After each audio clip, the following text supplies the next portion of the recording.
मनेन्द्रगढ़ में SP Chandramohan Singh city कोतवाली थाना के करीन निरीक्षण, दस्तावेज, हथियार और सुरक्षा उपकरण के करीन जांच।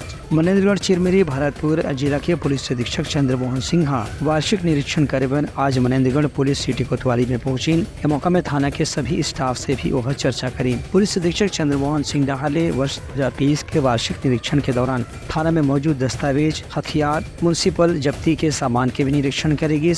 ये मौका में पुलिस अधीक्षक स्टाफ के लोगों में से की इनकी उमन अपन थाना के परिसर ला साफ सुथरा रखना है और हर प्रकार के रिकॉर्ड ला नवीनतम जानकारी से परिपूर्ण रखना है, ताकि कोई भी वरिष्ठ अधिकारी जब भी थाना से संबंधित कोई भी जानकारी मांगे तो नवीनतम जानकारी उपलब्ध कराया जा सके। संग संग जिला में अपराध ला नियंत्रित कर रात्रिकालीन गश्त का बढ़ाए पर भी पुलिस अधीक्षक डहार ले निर्देश जारी करेगी से। एक अलावा निचला स्तर में ड्यूटी में कोई भी किस्म की लापरवाही पाए के बाद तत्काल निलंबन की कार्रवाई के बाद भी पुलिस अधीक्षक डहार ने कहेगी से। Bureau report Uttarakhand news.